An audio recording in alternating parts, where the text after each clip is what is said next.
Assalamualaikum warahmatullahi wabarakatuh. Perkenalkan, nama saya Monika Tantri, NIM 2030604087. Baiklah, di sini saya akan menjelaskan tentang mengelola tekanan stres dalam bekerja. Stres adalah suatu kondisi dinamik yang di dalam seseorang individu yang dikonfrontasikan dalam suatu peluang, kendala, atau tuntutan yang dikaitkan dengan apa yang sangat diinginkan, dan hasilnya dipersepsikan sebagai tidak pasti dan penting. Ada 4 pandangan tentang stres, yaitu 1.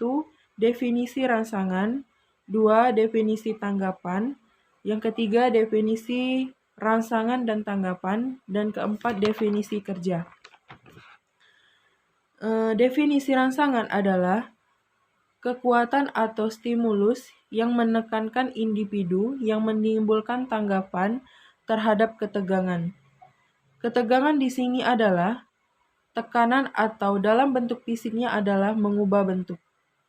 Definisi tanggapan adalah tanggapan fisiologis atau psikologis dari seseorang terhadap tekanan lingkungannya di mana penekanannya berupa peristiwa atau situasi ekstrim yang dapat berbahaya. Definisi rangsangan dan tanggapan.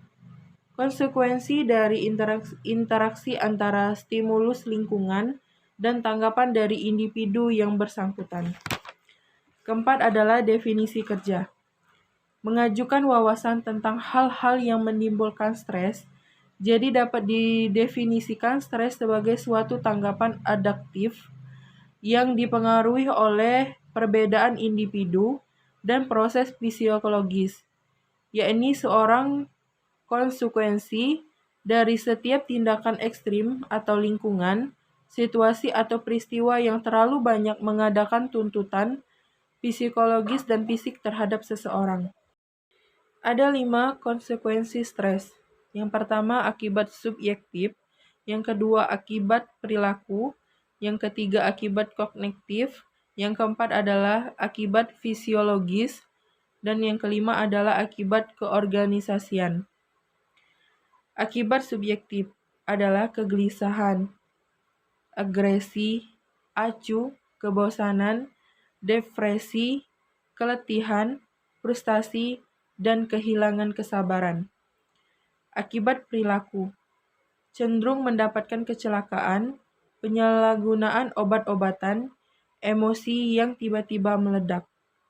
Akibat kognitif adalah ketidakmampuan mengambil keputusan yang jelas, konsentrasi yang buruk, dan tantang mental. Yang keempat adalah akibat fisiologis, meningkatnya kadar gula, meningkatnya denyut jantung, dan tekanan darah, keringan di mulut.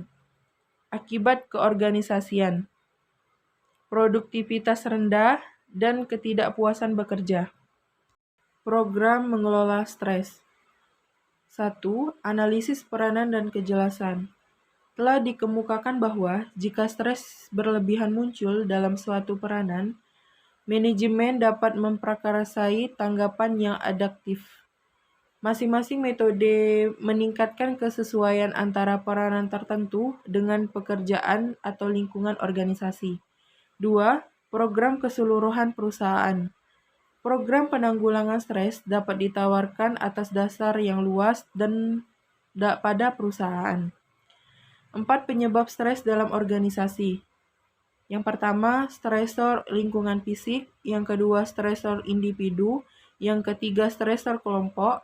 Yang keempat, stresor keorganisasian. Stresor lingkungan fisik adalah sinar, kebiasaannya, temperatur udara yang kotor. Stresor individu, konflik peranan, ketangkasan peranan, beban layak, dan tanggung jawab terhadap orang. Stresor kelompok adalah hubungan yang buruk dengan rekan sejawat, bawahan, atau atasan. Stresor keorganisasian adalah ketidakpastian struktur organisasi dan tingkatan jawaban.